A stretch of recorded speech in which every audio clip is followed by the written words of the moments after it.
What a tragic story that is, and it's happening with younger and younger people, this colorectal cancer. Yeah, powerful video, isn't it? I know the first time I saw it, and one reason I wanted to share it today to the public is because even when I talk to other physicians, I don't think even a lot of oncology physicians out in general practice right now are totally aware of this trend. But I saw a 30-year-old colorectal cancer patient just about a year and a half ago. And I thought, this is not something that we should really see. As we talked about, I think it was 2 weeks ago in our cancer screening segment, you know, one thing that we think about screening is we try to do it on a population that is known to have the disease commonly. So the recommendation for screening is get a colonoscopy or have your colon looked at every 10 years, every 5 years, starting at around age 50. As you saw there in the statistics, over the last quarter century, the incidence of colorectal cancer has increased by 50% in people under 50 years old, in that age, 25 to 45 range. And so a screening program as it exists right now does not exist in sort of a scientifically recognized way for young people. And then on top of that is Dr. Marshall was talking about, and Dr. Marshall is one of the leading GI oncologists in the world. These cancers can appear very suddenly, as opposed to the cancers that appear in the colon and rectum in older people. They start off as a polyp, they grow over years and years and years and years and years and years. So you catch that polyp, say in 1995, that probably wouldn't become a cancer until like 2005 or 2010. So anyway, I just thought that was interesting, some news to bring up not only to the public, but also maybe even general practitioners that are out there that are seeing these patients. A young person comes in with bowel difficulties and having some bowel complaints and you can't figure out what it is. Now, in that age group, you may need to start thinking about colorectal cancer. And these patients, families, they just rocking along there, enjoying life, and then bam, all of a sudden. All of a sudden. And I could not even imagine what that's like, even though I see cancer patients on a day-to-day basis. Knowing it as well as I do would not make it a less scary diagnosis for me. Wow. Dr. Todd Scarbrough from Alabama Cancer Center, our guest this morning on Cancer Corner, and we showed you the video to help begin educating you more on this, and what was it, 50 years old is recommended that they start? Yeah, and there's several different screening programs that are recommended once you hit that age range. Get a colonoscopy every 10 years, you can get a sigmoidoscopy every 5 years, I believe the recommendation is. You can get your stool tested every year, which is probably what I will opt to start doing when I turn 50 years old, because the colonoscopy is just no fun. But as I mentioned, no screening program in place right now for these young people, and the incidence of it, even though it's still uncommon, but the incidence of it is going through the roof. 50% increase in incidence, and there's some interesting socioeconomic ethnic trends in that as well.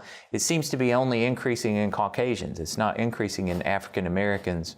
Actually, the trend is going down in African Americans in the amount of colorectal carcinoma. Seems to, as I mentioned, just be happening in Caucasians. People say, why is this? Can we attribute it to any factor? We can't seem to peg it necessarily to any environmental factor that we know of at this point in time. Male, female? Seems to be about a 50-50 split. There's no clear trend there. There may be a slight trend, as we've mentioned before on this program, with obesity, but that's not been super clear. As you saw in the video there, those were really not two obese people at all. Healthy young people, and as Dr. Marshall mentioned, they had done nothing wrong that we could identify that could have caused their cancer. Wow. Dr. Todd Scarbrough, our guest this morning from Alabama Cancer Center. And of course, we have several cancer centers in the state of Alabama, one here in Sylacauga, one up in Anniston, and other. You went to Tuscaloosa last week, right? I was in Tuscaloosa. Dr. Shelby Sanford, he's probably the best known radiation oncologist in Alabama. He's a part of our group, and now we are affiliated with his center there in Tuscaloosa. Fort Payne, I'm commonly in Fort Payne and Anniston. I think Fort Payne's probably our northernmost center, and we go all the way down to Dothan. All right, let's talk about some tips, some ways that can help us become more and more educated, and some things we can do to stay healthier. So some of the other cancer stories of 2017 that I thought were worth mentioning today, we have now, I just saw, I forget exactly where I saw it in what magazine, but I saw an ad in there. It wasn't necessarily an ad, but it was a smoking sort of warning. And it was just a plain page ad, and it said, cigarettes kill 1,200 people a day. And that's all it said in the ad. And come to find out, and I actually did not know this, but back in 2017, a many years legal battle, and always the tobacco companies seem to be somehow involved in a legal battle, but now the tobacco companies actually have to advertise that they make their cigarettes addictive. Some of the statements that they actually have to now put, and these are actually mandated from the lawsuit, Altria, R.J. Reynolds, Tobacco, Lorillard, Philip Morris intentionally designed cigarettes to make them more addictive. Cigarette companies control the impact and delivery of nicotine in many ways, including designing filters and selecting cigarette paper to maximize the ingestion of nicotine. Low tar and light cigarette smokers inhale essentially the same amount of tar and nicotine as they would from regular cigarettes. Secondhand smoke kills over 38,000 Americans a year. There is no safe level of exposure to secondhand smoke. So these are now things that the cigarette companies actually have to put out there in print to the public. Will it have an impact? If you look, and we've actually mentioned this before, the smoking rates continue to decline across the United States. Still yet, of about, I think it's about 1.3 or 1.4 million new cancers per year, we think about 650,000 of those are preventable.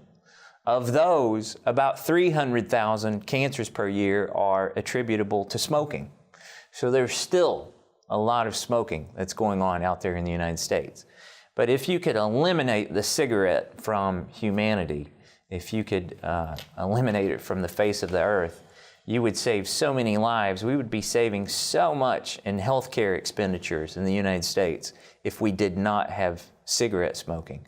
Now, it's an economy, and I imagine it generates money in and of itself, but still yet, it's a really weird, from a healthcare standpoint, relationship that we have with smoking in the United States. Little did we know years ago when the Marlboro Man rode onto the scene, and you were in it. You know, if you smoked Marlboro cigarettes, sure, and that seemed to be the thing, and it was you was a man. Yeah. And now then, what you're sharing of these tobacco companies must share is a far cry from that. Very far cry from it. And you would have, even back in the 30s or 40s, it seemed like every movie character had a cigarette in their mouth in every scene. And as I mentioned before, that actually, think how far the advertisements have come, because back in the 30s, 40s, and 50s, the advertisements were increase your health, increase your vigor, increase your lifespan by smoking. That's what the cigarette ads were in the past. It was sort of like a healthy thing to do. Nowadays, it's a green smoothie. The green smoothie of today was the cigarette back in the 50s. Wow. Some other top stories. We actually have talked about cancer vaccination before. One of the stories of 2017 was the original recommendation was for 3 HPV vaccinations in boys and girls. And we've now sort of figured out that probably 2 HPV vaccinations are sufficient. And, hopefully that will increase parents' desire, first of all, because the parents obviously have to consent for the children to get vaccinated, but increased parents' and children's desire to get this vaccination. Probably only about 50 to 60% of all children who are eligible for the vaccination are getting the vaccination.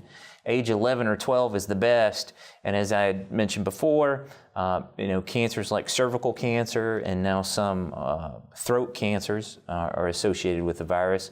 We think cervical cancer is a nearly 100% preventable cancer in the realm of celibacy and getting vaccinated. Probably not 100% preventable, but that's sort of what the statistics seem to suggest at this point in time. Certainly getting vaccinated would go a long way to lowering that number. Cervical cancer is a rare cancer. Only about 12,000 people a year are really diagnosed with an invasive cervical cancer nowadays, and only about 4,000 to 5,000 people a year die from it, women obviously. Still yet, vaccination needs to be done. People need to think about it. It's really sort of a settled science that it helps prevent cancers now at this point in time. You mentioned about the screening process and that kind of thing. Why is it that fewer people are getting the recommended screening for lung cancer? Why is that? Well, so the thing about lung cancer screening is, this is 2018. If you go back to 2013, there was no lung cancer screening. It was not recognized as a thing that should be done. So it wasn't even controversial. It was just not, we knew that there were studies going on. We knew that we had to get data. We knew that lung cancer was a huge public health problem and that we were searching desperately for a way to screen for lung cancer. So actually the recommendation only appeared in 2015 or 2016 on the basis of some really well done studies that showed that it had the capacity maybe to save, if we could get widespread screening instituted, to save maybe as many as 15,000 lives a year in the United States. So the screening recommendation for lung cancer is to start around age 55, extend that into the 70s. If you've smoked more than 30 pack years, and a pack year means 1 year of smoking, 1 pack a day is a pack year. If you smoke 2 packs a day for 15 years, that's also 30 pack years of smoking. And if you've smoked within the last 15 years, you should go and get lung cancer screening. So that's the recommendation now. It's a U.S. Preventive Services Task Force recommendation, recognized by many societies. Probably, I think the statistics are less than 10% of all people who are eligible for screening are getting the screening. Wow. I think the reason for that is because I'm actually trying to get a screening program going in our clinic, is that when you go in to see your general practitioner or your family care doctor, they are not recommending the screening to you. And it's a great question you've asked many times, how do you get this screening? And I have said, well, the way that screening happens is just like the way that vaccinations happen for a newborn infant. In other words, the mother doesn't have to come in with a list of vaccinations that her child needs. The doctor knows, because that's best medical care, what vaccinations the child needs. So the same thing should be happening with cancer screening in adults, but it's just not quite happening on the lung cancer side.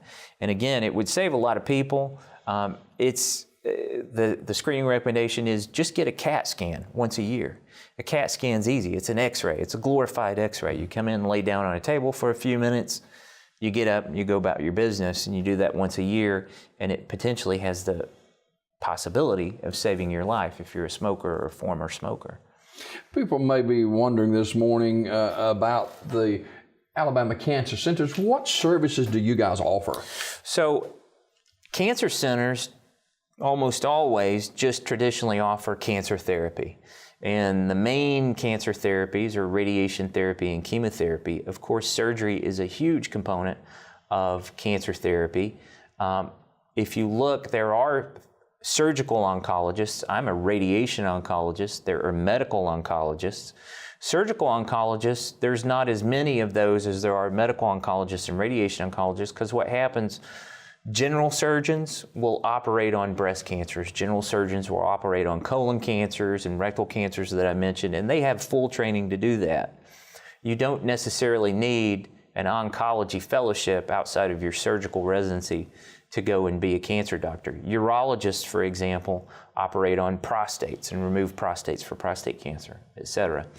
So in cancer centers, though, we usually don't have those surgeons, although, for example, in Tuscaloosa, we are actually affiliated with urologists and general surgeons there who do the surgery.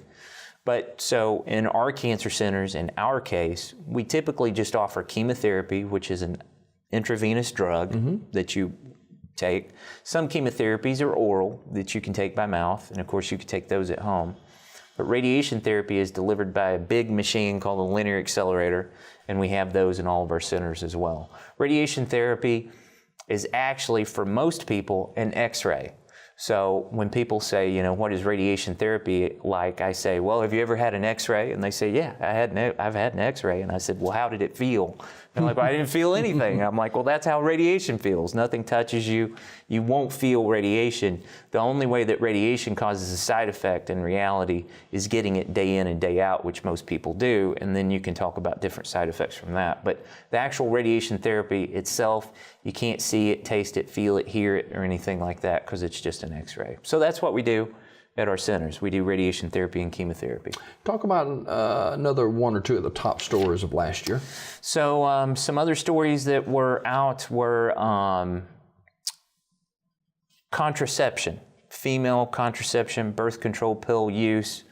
We have known for a long period of time that, I will say the controversial headline, birth control use increases the risk of breast cancer. Now, please, if you're taking birth control, please continue taking your birth control. Because like a lot of things in life, you have to contextualize that. What does it mean that birth control pill use increases the amount of breast cancer? One of the statistics I read from the study, and this was a study that appeared just a year or two ago, one of the largest studies ever for the most amount of people. I think it was one extra breast cancer per 7,000 women per year. That was the amount of the risk of increase in breast cancer. In other words, super, super, super small. Now, it was measurable, and we could see that it sort of contributed to a small increase in risk. But keep in mind, and if you say, okay, I get a breast cancer, that is by no means a death sentence. It is a medical problem now for most people.